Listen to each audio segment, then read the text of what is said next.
সফর করে গেলেন। ডায়মন্ড হারবারে আমতলা একটা ছবি উঠে আসে যে দুই জায়গায় তারা ছিলেন যারা ঘর ছাড়া বিজেপি কর্মী। তারপরে একটা জটিলতা, রাজ্য সভাপতি বললেন যে শোকজ করা হয়েছে অভিজিৎ দাস ববিকে।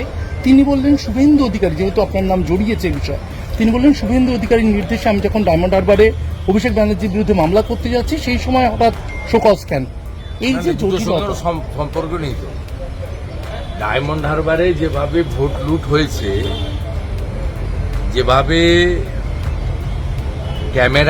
ওয়েব ক্যামেরাগুলোকে ঘুরিয়ে দেওয়া হয়েছে, ইভিএম এর স্টিকার লাগানো হয়েছে, জোড়া ফুল ছাড়া সব স্টিকার লাগিয়েছে। মেনলি পদ্ম ফুল টার্গেট ছিল, কিন্তু তারপরেও রিস্ক নেয়নি লোক যদি নোটাই দিয়ে দেয়, এই জন্য সবগুলোর উপরে সেলোটেপ লাগিয়েছে। ইলেকশন পিটিশনের সঙ্গে অন্য বিষয়ের কোনো সম্পর্ক নেই। আর আমি ওই সেকেন্ড পার্টটা নিয়ে কোনো মন্তব্য করব না। ইলেকশন পিটিশন ক্যান্ডিডেটকেই করতে হবে এবং ইলেকশন পিটিশন ক্যান্ডিডেটই করবেন। ডায়মন্ড হারবারের নির্বাচন অবৈধ, এটা আইনি লড়াইতে প্রমাণ হবে। এর জন্য যে বা যারা এফেক্টেড, ভোটার হতে পারে, ক্যান্ডিডেট হতে পারে, যারাই কোর্টে আসবে, লিগ্যাল ব্যাটেল করবে, তাকে সাপোর্ট শুভেন্দু অধিকারী। ইভেন কোনো ইন্ডিপেন্ডেন্ট ক্যান্ডিডেটও বা অন্য পার্টির সেও যদি ইলেকশন পিটিশন করে ওই ইলেকশনকে নাল অ্যান্ড ভয়েড করার জন্য বলে যে আমি লড়বো, এলওপি আপনি হেল্প করুন বা শুভেন্দু অধিকারী হেল্প করুন, আমি পার্সোনালি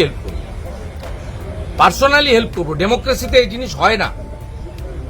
ওই কেন্দ্র থেকে অমল দত্তর মতো লোক জিতেছিলেন, ওই কেন্দ্র থেকে আবুল হাসনাত খান জিতেছিলেন, ওই কেন্দ্র থেকে সোমেন মিত্র জিতেছিলেন। কখনো এই জিনিস হয় না।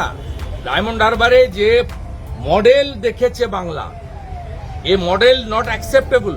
আর এটাকে আপনার মিডিয়া মেনে নিতে পারে, ইলেকশন কমিশন মেনে নিতে পারে। তো আমি একজন পশ্চিমবাংলার অত্যন্ত নিজেকে মনে করি যে সংবেদনশীল নাগরিক, অনুভূতি আছে আমার হুঁশ আছে, তাই আমি মানুষ। আমি অন্তত মেনে নেব না। এর সঙ্গে ওই সেন্ট্রাল টিম অমুক তমুক এসবের কোনো সম্পর্ক নেই। ওটা অ্যানাদার চ্যাপ্টার। ওটা নিয়ে বলতে পারবেন পার্টির যারা সাংগঠনিক দায়িত্বে আছেন তারা।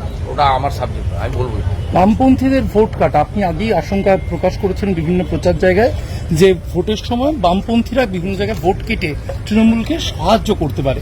প্রমাণিত হয়েছে।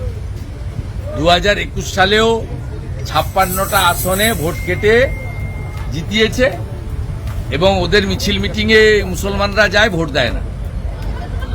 ওরা হিন্দু ভোট কাটে, সনাতনীদের ভোট কাটে, আর বেকারদের ভোট ভাগ করে। কতগুলি আসন আপনারা দেখছেন? কতগুলি আসন সবাই চোখের সামনে দেখছে, 12টা আসন গেছে।